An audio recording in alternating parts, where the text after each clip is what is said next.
Hey there, welcome to the Butterfly Conversations. It's good to have you on another episode of the show. I'm glad you're here. Well, today I'm just here to gist, let's gist. I have a funny story I want to gist you. A story that, whoa, my mother beats pants are similar. So I'm about to give you the gist of why my mother beats pants on my body. Stay tuned, I'll be right back.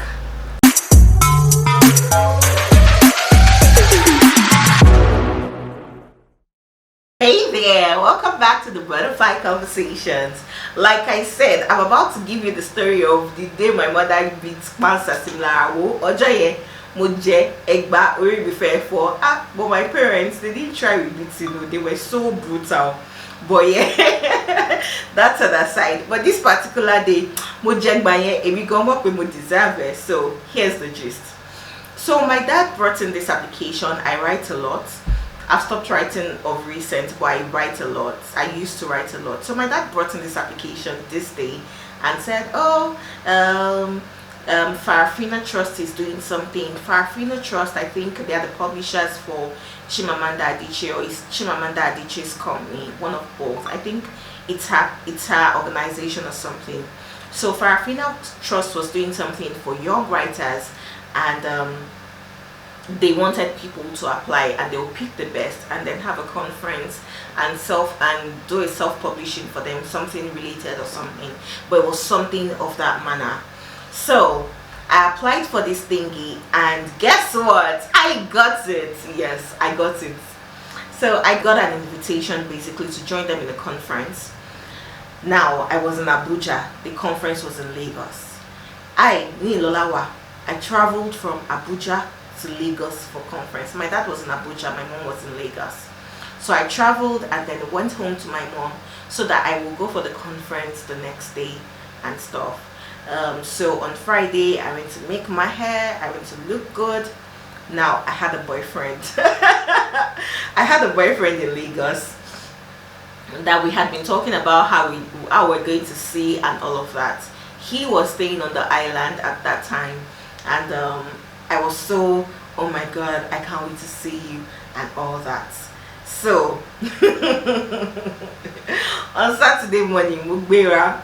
Now I live like on two opposite ends of Lagos. I live somewhere at Alakuko, which is way in, and then like I said, my boyfriend was living in Lekki at that time. So I thinking about it there. So I got dressed.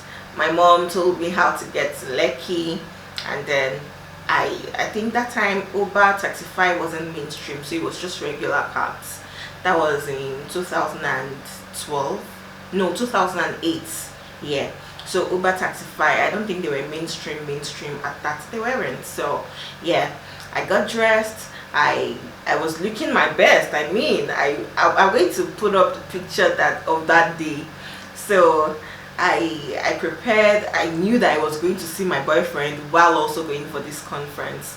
So so I moved. I went to the venue of the conference first. I can't remember where it was holding, but it was one of those big halls on the island. So, well, rather big hotels on the island. So I went to the venue of the conference. Everything was looking good. I mean, I couldn't wait to see Chimamanda. Chimamanda had become a big thing by that time, so I couldn't wait to see Chimamanda Adichie. And then and my boyfriend called me, Lola, where are you? So I told him where I was, and he said, okay, I'm coming. And then he drove down to Lola, I'm ashamed of you. So he drove down to come and meet me at the event center, and then he said, let's go home. And then I carry my bag. My mother will see this video. I think she'll just be finding out what happened that day. I carried my bag, and then I went to Gable's house. And so I picked up my bags, I went to his house. God, I'm so disappointed. I was such a child. I picked up my bag and then I went to his house. And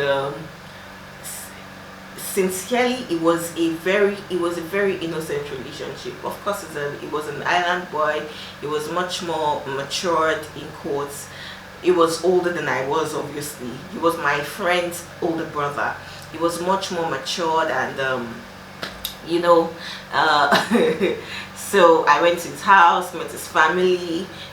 His sister was around with my friend. We were gisting, laughing, playing, all of that. 1 hour, 2 hours, 3 hours, 4 hours, 5 hours. And then all of a sudden I just checked. I think I even dozed off or something, and then I checked the time and I realized that it's Chimamanda conference I came for. It's not man. And then that was how I started rushing back to the conference venue and all that. By that time, really, by that time, I think they had called me, and maybe I wasn't responding or something, so it had gone. And then instead of me to carry my bag and be going to my house, me and man, we decided to tour the whole of Lagos again. So we drove, and then I think it was past 7 or to 7 or something, and my phone was dead. My phone was dead. So my mom had been trying to call me. No, my phone was not dead. I turned it off because I was scared that, hey, my mom will be calling.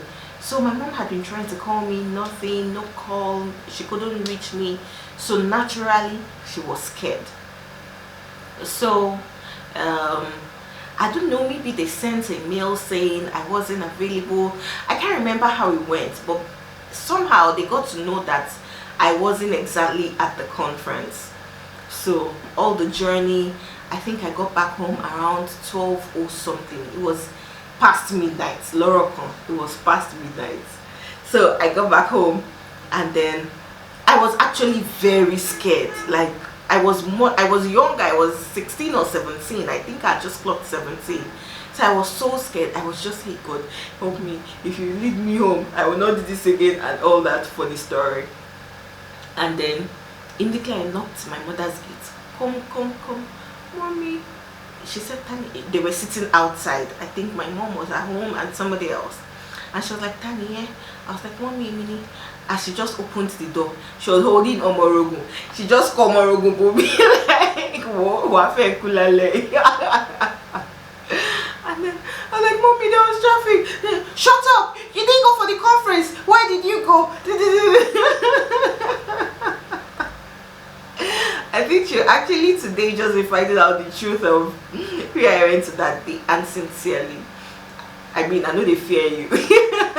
It was a very innocent outing. It was like, I've missed my boyfriend in quotes. I want to see him and all that. So it was pretty much an innocent outing. Nothing happened. So I was not even feeling like, she better not do anything. Why is she now beating me? I never even as much as expect him. Why is she beating me? Why is she did? So I was even forming anger on top of the beating and all that. But yeah, when I think about the opportunity I lost, I get so angry with myself, because where is the man now? You have married another woman. The man is not exactly there, and this is me, single to stupor, and okay, not single to stupor, but it's not something maybe I'll be able to relate with my daughter if she pulls a stunt like this. But darling daughter, do not pull a stunt like this, because I will finish you.